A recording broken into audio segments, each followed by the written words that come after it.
Hi guys, this is Dr. Megan Marie DeLegas, physical therapist here. I'm going to go over RPE and what that means in strength training and just general exercise. So RPE stands for rate of perceived exertion. It's a scale from 0 to 10.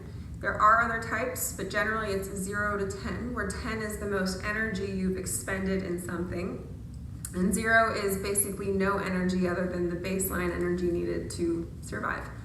So when it comes to fitness in general, in order for us to create appropriate adaptations, meaning improve our cardiovascular health or get stronger or perhaps even get more flexible, we have to challenge ourselves enough to create change. If you're working within a parameter that your body is used to, you're not necessarily creating change. So we're always trying to push that boundary just a little bit, just the right amount so that we're not getting injured, but just the right amount to create adaptations. So when it comes to strength training, we have to also apply that.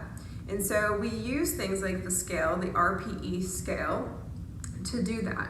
And so we like to push, and generally to minimize risk injury, we have to do it strategically.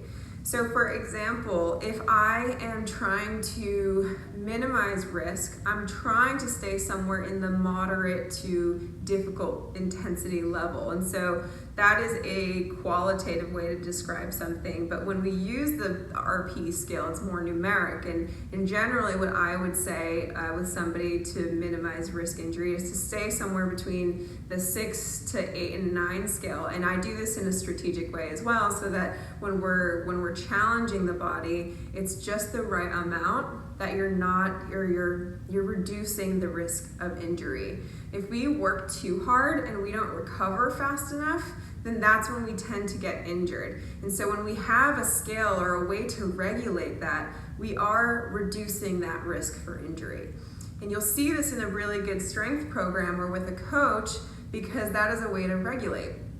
And this is something that's also really important to note. When it comes to regulation, this is an auto-regulation, a self-regulation technique.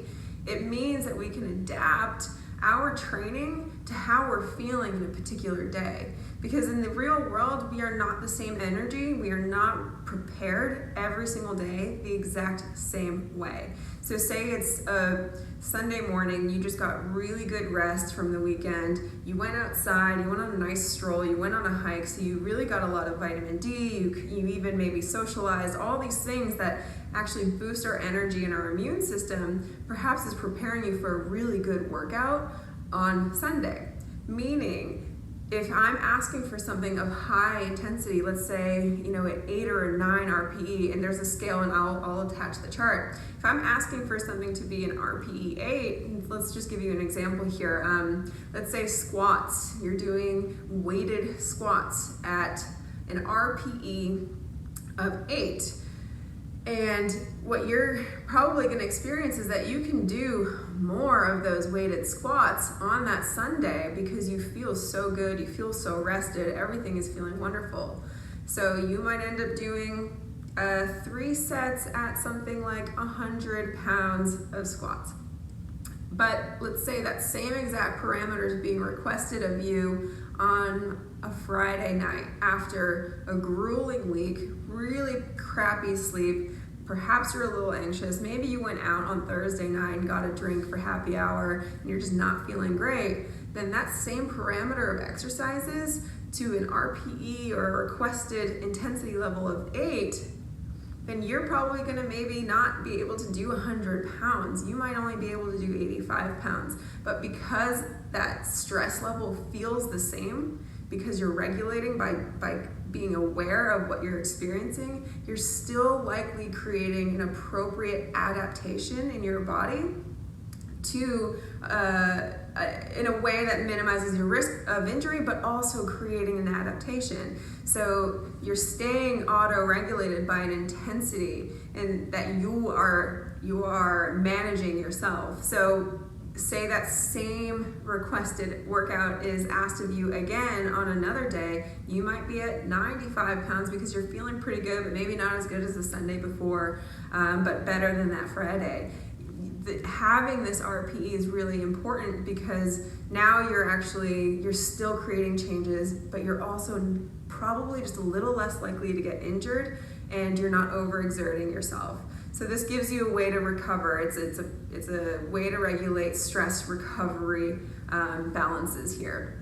And the same kind of principle applies to things like cardiovascular exercise, which I will get into in the future, and when I do, I'll link it at the bottom here. But when it comes to strength training, and the reason I'm emphasizing it in strength training is because more often than not, people are either overdoing it, but more often than not, they're actually underdoing it. And so if you hit that right level of intensity, you don't have to waste your time at the gym. You can do things very efficiently that way. And so that's why a good program will usually have some form of auto-regulation within it.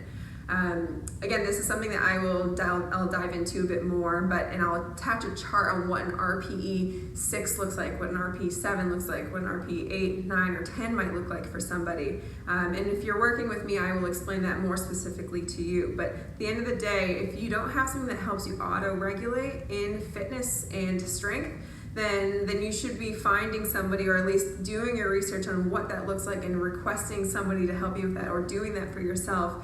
And if you need more help with that, I'm obviously happy to help, but start by learning what auto-regulation is, what that feels like for you, and you'll find that you're probably going to manage your energy better, and this applies to everything else in life too, not just exercise. So like I said, I'll attach any information below. If you have questions, feel free to shoot me at meganmariept.com or follow my Instagram at meganmarie_pt.